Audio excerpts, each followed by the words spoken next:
অবৈধ বাংলাদেশিদের সংখ্যা 2025 সনে মালয়েশিয়াতে দাঁড়াবে কম হইলে 2.5 লক্ষ।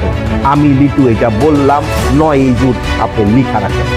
একমাত্র দালালদের কারণে, খৈরাদের কারণে জোহর বারুর পন্তিয়ানে কাম্পং ব্লককে একটা ইমিগ্রেশন রেড দেয়, যেখানে মোট 140 জন ইমিগ্রেশন অফিসার একসাথে এই অভিযানে অংশগ্রহণ করে। কাম্পং ব্লক থেকে 250 জন মানুষকে চেক করে, যেখান থেকে 92 জন অ্যারেস্ট হয়। দ্বিতীয় অভিযান ভোর 3:30টায় চালানো হয় ডাঙ্গা সিটি মলে, এবং সেই অভিযানে 725 জন মানুষ চেক করা হয়, যেখান থেকে 122 জন অ্যারেস্ট হয়, যার মধ্যে থেকে 70 জনই বাংলাদেশি। একই দিনে 2 জায়গায় একই ইমিগ্রেশন টিম রেড দেওয়ার পরে এক জায়গায় 53 জন আর এক জায়গায় 70 জন বাংলাদেশি অ্যারেস্ট হয়, যা টোটাল সংখ্যায় দাঁড়ায় 122 জন।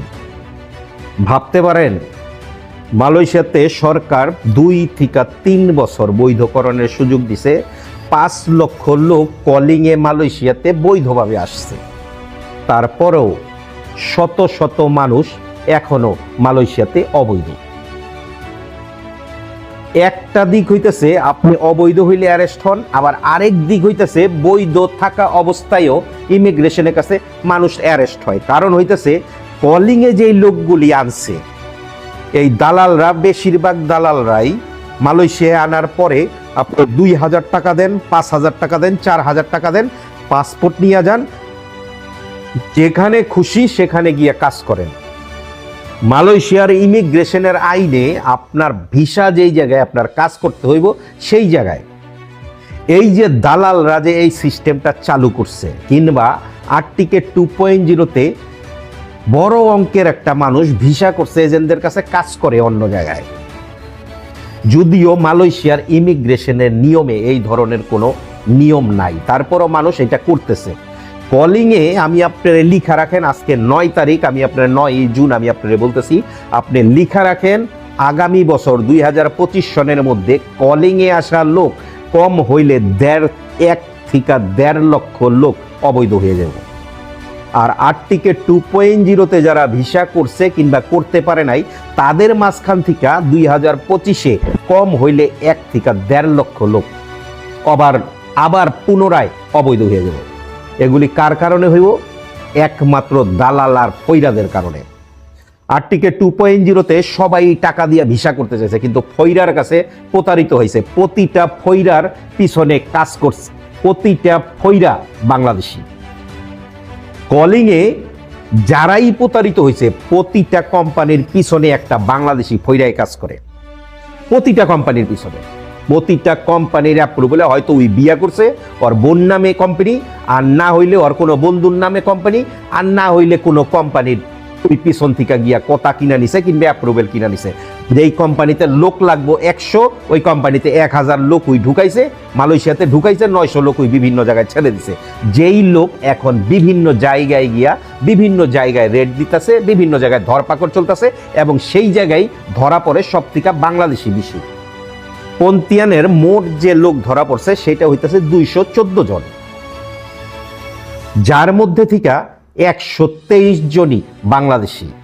বাকি ছিল ইন্দোনেশিয়া, চায়না ছিল 30 জন, ইন্দোনেশিয়া, ইন্ডিয়া, মিয়ানমার। কিন্তু সংখ্যায় বাংলাদেশি বেশি।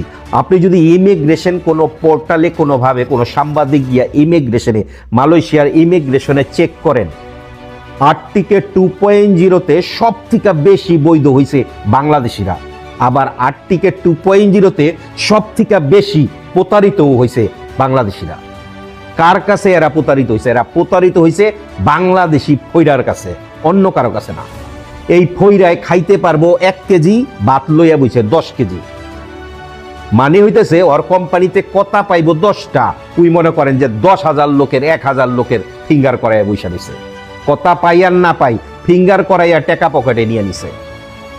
এখন ফৈরা এই জায়গায় ঘুরতাছে, ওই জায়গায় ঘুরতাছে, লোকজন অবৈধ হইয়া রাস্তায় রাস্তায় ঘুরতাছে। কলিং এর ইস্যুটাও সেম দাঁড়াইছে। প্রতিটা দুর্নীতির সাথে মালয়েশিয়াতে প্রতিটা দুর্নীতির সাথে বাঙালি জড়িত, প্রতিটা দুর্নীতির সাথে।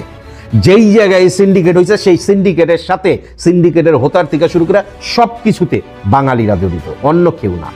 আপনি একটু খোঁজ নিয়ে দেখেন, সব কিছুতেই বাঙালি জড়িত। একটা কোম্পানির মালিক খুঁজবেন যে মালয়েশিয়ান, মালিক মালয়েশিয়ান, কিন্তু পেছনে যে ওরে চালাইতেছে ওই বাংলাদেশি। এই হইল বাংলাদেশিদের কর্মকাণ্ড, যার কারণে দিনের পর দিন মালয়েশিয়ায় বিভিন্ন জায়গায় ধরপাকড় চলতেছে, বিভিন্ন জায়গায় রেড দিতেছে, আর দিনের পর দিন সংখ্যায় বাংলাদেশিরাই বেশি অ্যারেস্ট হইতেছে। আপনি যদি খোঁজ নেন প্রতিটা ক্যাম্পে গিয়া, প্রতিটা ক্যাম্পে প্রথম সংখ্যায় পাইবেন রোহিঙ্গা, দ্বিতীয় সংখ্যায় যারা ধরা পড়ছে এই সংখ্যা পাইবেন বাংলাদেশিরা। রোহিঙ্গাদের জেলখানায় সংখ্যা বেশি, কারণ হলো ওনাদেরকে কেউ বের করে না জেলখানা থেকে, ওনারা বছরের পর বছর জেলখানায়। কিন্তু বাংলাদেশিরা বেরোয় যায়, দেশে চলে যায়, ইন্দোনেশিয়ারা দেশে চলে যায়, পাকিস্তানিরা দেশে চলে যায়, ইন্ডিয়ানরা দেশে চলে যায়, একমাত্র জেলখানায় থাইকা যায় রোহিঙ্গারা, যার কারণে ওনাদের সংখ্যাটা বেশি। কিন্তু তুলনামূলকভাবে এখন যদি আপনি চেক করেন, মালয়েশিয়ার প্রতিটা ক্যাম্পে বাংলাদেশির সংখ্যা সব থেকে বেশি, এবং মালয়েশিয়ায় বৈধকরণের মধ্যে বৈধও হয়েছে বাংলাদেশিরা সব থেকে বেশি। আশ্চর্য লাগে মানুষ মাঝে মধ্যে যে ফৈরাগো কারণে মানুষরে মাইরা ফেলাইছে, এই ফৈরারা এরা মানুষরে মাইরা ফেলাইছে। মানুষ টাকা দিয়া বৈধ হইতে চাইছে, মানুষ টাকা দিয়া কলিংয়ে আইসা তারপরও অবৈধ হয়ে গেছে। এমন অবৈধ সামনের বছর গিয়া দাঁড়াইব, অবৈধদের সংখ্যা আপনারা লিখা রাখেন।